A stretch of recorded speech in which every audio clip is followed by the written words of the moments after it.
Itu yang namanya authoritarian personality. Ide untuk memperpanjang masa jabatan itu adalah authoritarian personality.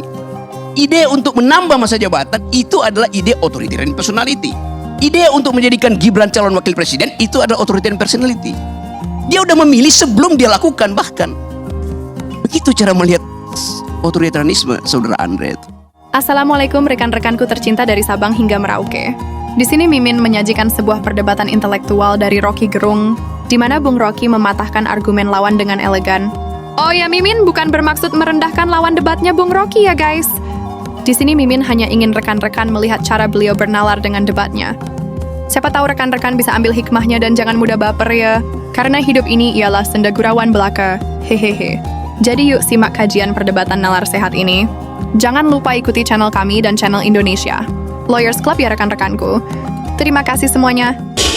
Setiap minggu saya di LBH dulu, penasehat politik Buyung Nasution. Setiap kali kita diskusi, datang polisi dari Kramat 5, dulu polisi dan tentara masih sama, Kremlin kita sebut. Dia masuk ke ruang diskusi, ada Malik. Dia naik di atas meja dan dia bilang, demi undang-undang saya bubarkan diskusi ini. Orde Baru pakai demi undang-undang. Dia sah bubarin itu. Undang-undangnya subversif memang, tapi dia pakai undang-undang. Kalau sekarang rektornya ditelepon, jangan terima Rocky Gerung untuk diskusi itu. Anda lihat. Jadi kalau Anda bilang Jokowi merawat demokrasi, Jokowi tiba ketika Indonesia udah demokratis, Saudara Andre. Jokowi nggak ada di mana-mana ketika Anda di Uber-Uber itu. Jadi bagaimana mungkin Anda bilang Jokowi sedang merawat demokrasi? Dia memberantakkan demokrasi, itu intinya. Coba, ada pepatah bilang begini, we choose joy and sorrow long before we experience them. Kita memilih kegembiraan atau kesusahan jauh sebelum kita mengalaminya. Kalimat itu, Anda tahu kalimat itu siapa yang ucapkan? Yang ucapkan itu adalah Gibran, yang nama depannya Kahlil.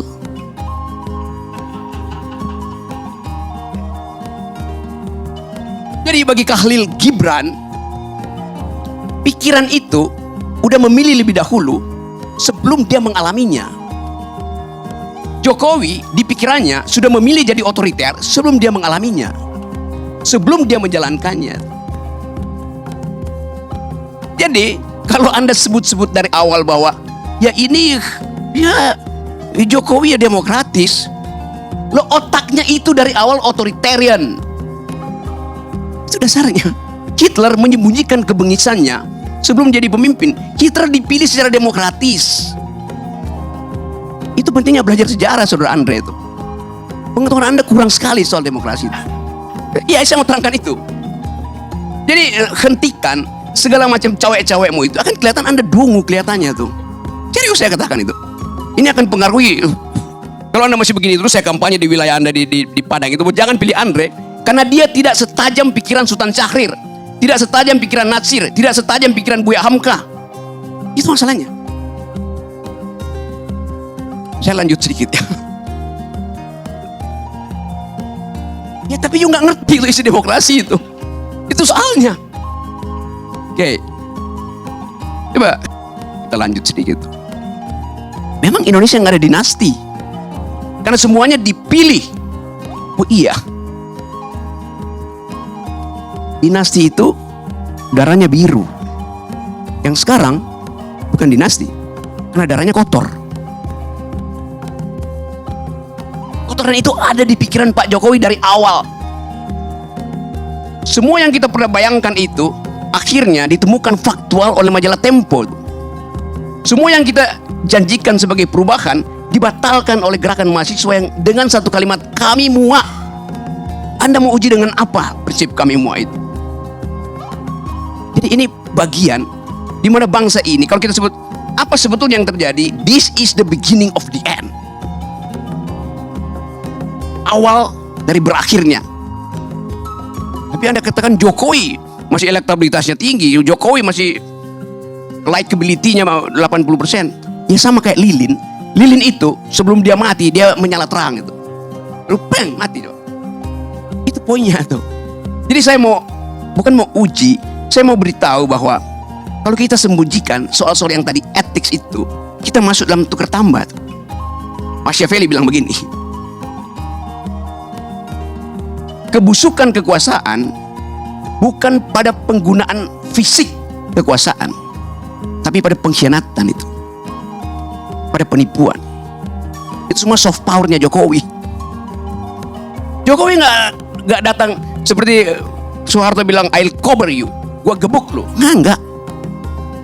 Dengan senyap dia lakukan pengkhianatan pada Ibu Mega, pengkhianatan pada bangsa ini, pengkhianatan pada emak-emak. Apa kurang kejamnya Jokowi? Dia bikin IKN, dia jual nggak laku ke Cina, dia jual ke Amerika nggak laku, dia jual ke Mesir nggak laku, dia jual ke Malaysia nggak laku, dia jual ke Singapura nggak laku. Lalu akhirnya dia paksa oligarki itu untuk nyumbang di depan. Kurang cukup. Dia suruh APBN pindahkan 20, 30, 40% ke IKN. Pada saat yang sama, seorang pria berkeluarga di Kupang, tempat Parera, 2 hari lalu, merobek perutnya karena nggak bisa beli beras. Pengisan siapa dengan Pak Harto? Tidak pernah ada di zaman Soeharto orang bunuh diri karena nggak bisa makan. Padahal orang ini setiap bulan di Kupang itu nunggu di pintu gerbang desa untuk dapat BLT. Dan itu ilmunya Jokowi, membujuk orang supaya tidak produktif, supaya tidak pinter. Bagian besar mereka yang nunggu BLT itu adalah pemilih yang tidak tamat kelas 7. Bagaimana mungkin kita bicara hal-hal yang normatif, etik pada pemilih yang 80% dari pemilih Indonesia itu tidak tamat kelas 7, artinya tidak tamat SMP.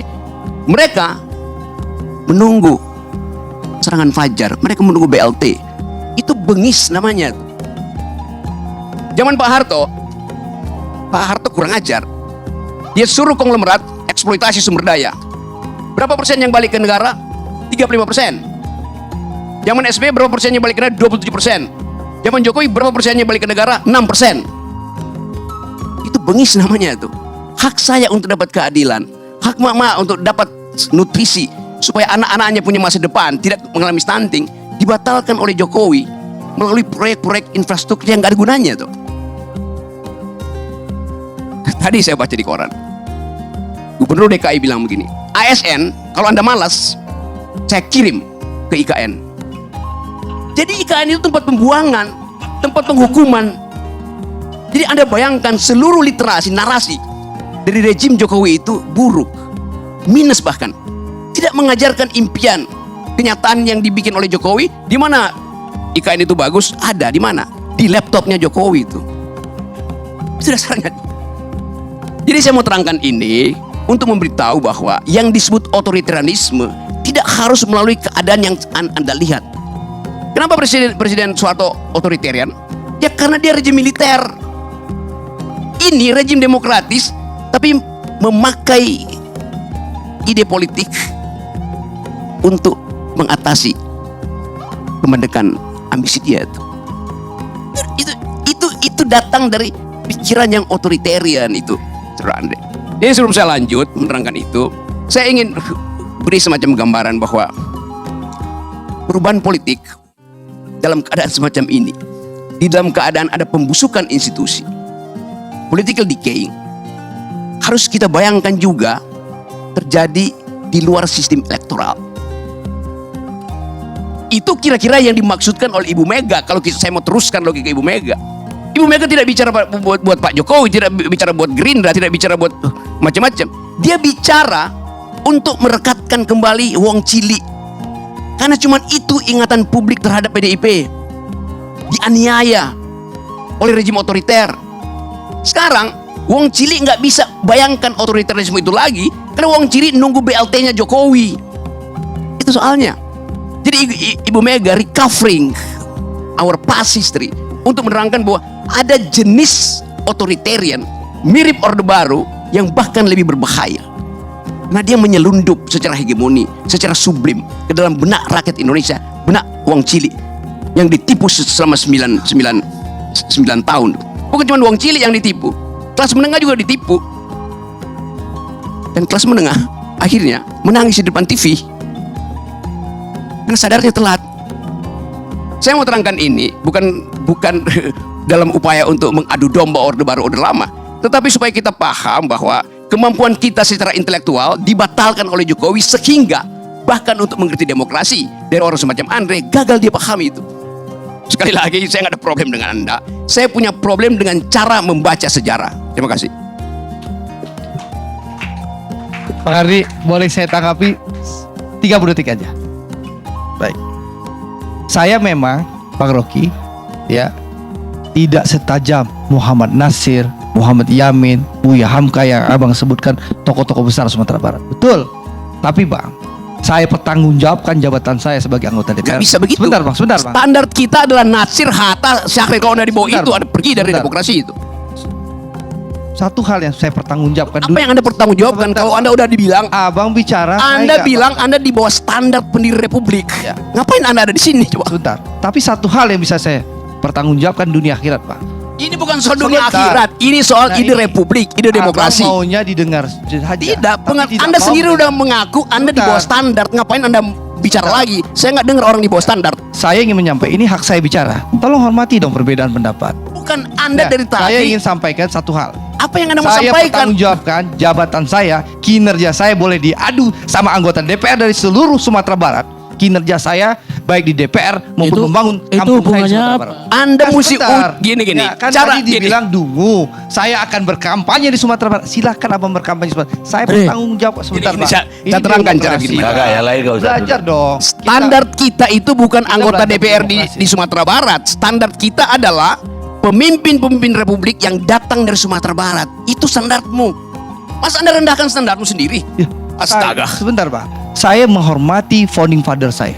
Ya, tentu. Founding fathers semua tidak mau dihormati oleh orang dungu. Ya, itu haknya abang bicara seperti itu. Tapi hak saya juga bicara. Saya bisa pertanggungjawabkan dunia akhirat kinerja saya membangun Sumatera Barat maupun kinerja saya Baik. di DPR bisa diadu oleh 13 anggota DPR RI yang lain asal Sumatera Barat. Baik. Saya siap diadu Baik. kinerjanya. Ini artinya dia mau apple to apple antara apel sehat yaitu pendiri bangsa ini dan apel busuk yang dia pegang sekarang. Baik. Ngelantur, ngebacot. Tapi faktanya kerja-kerja saya jauh bermanfaat untuk kepentingan bangsa dan negara. Dan saya menyelamatkan ratusan triliun aset negara.